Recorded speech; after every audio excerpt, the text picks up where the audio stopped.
If you're thinking about starting an EV charging business, today I'm going to give you a handful of tips that you can't find anywhere else online. I learned all this firsthand trying to launch and grow a couple EV charging businesses myself in the past. So here's 3 years worth of experience all wrapped up into one quick video that will save you so much time and money on your journey. Today, we'll be focusing on the early stages and setting everything up before we go to market. This is what you'll need to do when you're still in the ideation phase and trying to figure out if this is a good idea and will work or not before you get started. Before we dive in, my name's Trevor, and if you have any questions about starting your own EV charging business, I'm happy to help. I can help you with rough project pricing, quotes, referrals, or just general guidance on getting started. My email is contact@strongenergy-ev.com. All right, tip number one, and it's choosing a supplier. There are so many different companies that manufacture these level 2 chargers, and you'd be surprised that a lot of EV charging companies actually order from the same suppliers, but they just end up sticking their different logos on them. When it comes to suppliers, there's tons of different options. This is usually such a big decision when you're first getting started and can kind of stress you out because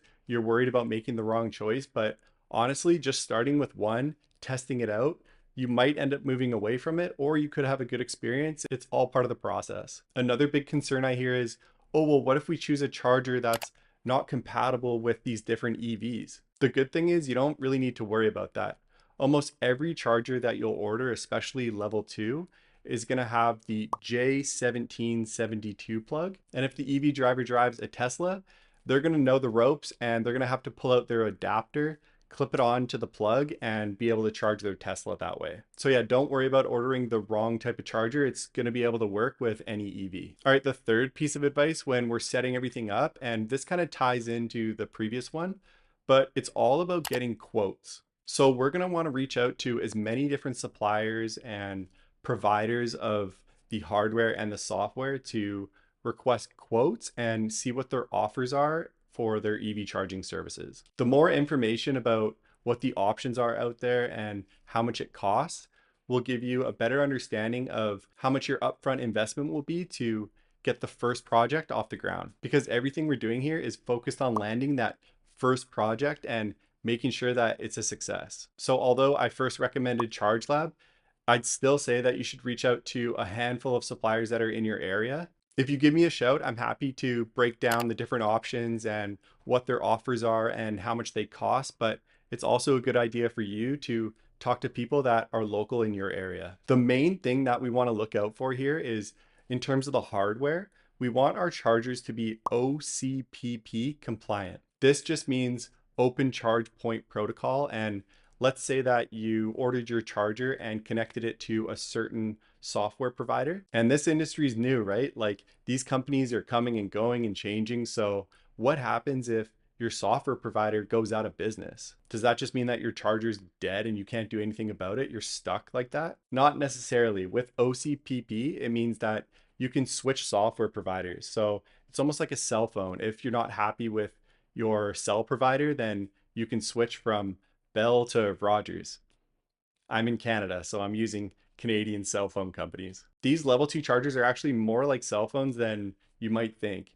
They also have little SIM cards in them. So let's say you did want to switch a software provider, you can switch out the SIM card and get a new service. So yeah, talk to as many different software and hardware companies that you can, get their pricing, get their lead times, understand their services, how they're going to support you and help you. And this brings me to number 4. So when you're reaching out to all of your suppliers, you're also going to want to get quotes and pricing for the install. So the fourth piece of advice is you're going to want to have a great relationship with a really good electrician. I have a solid relationship with an electrician in my area, and I can't tell you how many times he's helped me and saved me in so many different situations. Having a super reliable electrician that gives you good, honest, fair pricing and is there to help will be priceless. Because here's the thing, when you're looking to install EV chargers at a location, the biggest cost of the project will be the install. Okay, let's say you've ordered your charger,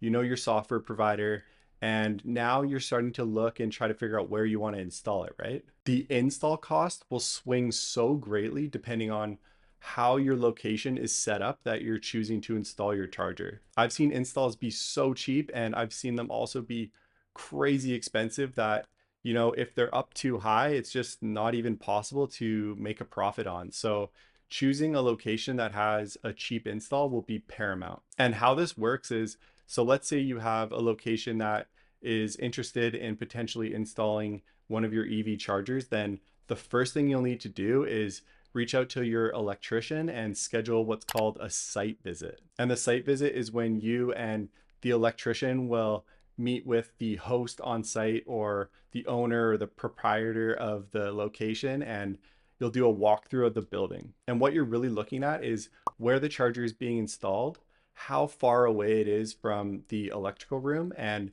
then you're going to be going into the electrical room and looking at the setup. So the electrician's going to be looking for a handful of different things: how much power is available in the building, if they have room on the panel to install the EV charger on its own dedicated circuit, along with a few other things. And all of these factors will determine how much it costs to install this EV charger. I'm not joking. I've probably done over like 100 different site visits, and every one I think I'm going to get as a salesperson going in, talking to the owner. But even if they sound interested, there's a lot of different things that go into the decision making process. So the point is, you're going to end up doing a lot of site visits, and you might only get a small percentage of those site visits will actually turn into an approved project. And this is key here. You want to make sure your electrician is able to offer free site visits or free quotes for you. Now, if the electrician's smart, they're going to understand that those site visits could potentially turn into projects for them and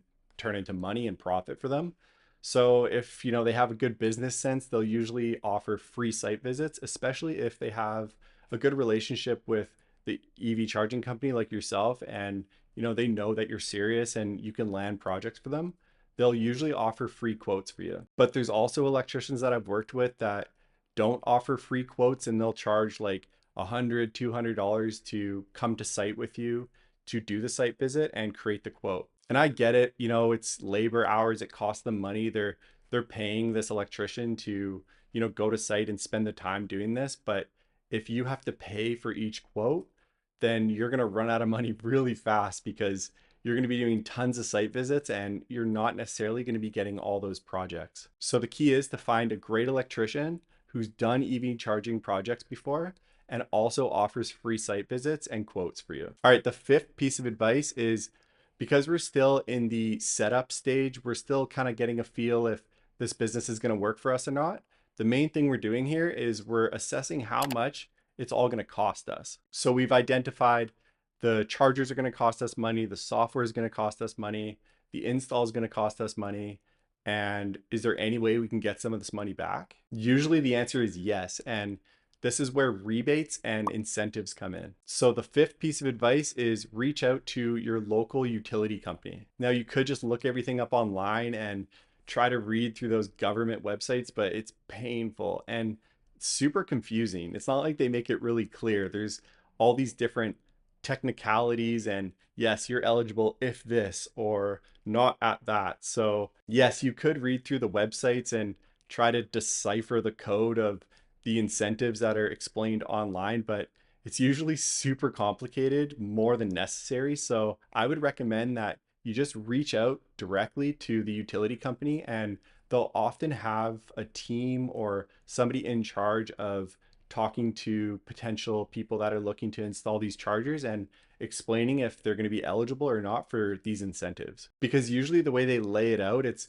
super complicated. Like, they offer a rebate up to $3,000 or 50% of the project, but if it's only for these certain people in this certain area. So it feels like there's lots of moving parts. It's great to just get right to the source. But most places in North America, most cities, I mean, unless they're super against being green, will offer some form of incentive for installing EV chargers. It'll just depend on if you're eligible, how much they are, and sometimes they're only for certain periods of time. But where I live, if the stars align, you can usually get the government to pay for sometimes up to 50% of the project. So making sure that you're eligible for these incentives will pretty much make or break if you're willing to make this investment. Again, if you need any help, feel free to give me a shout.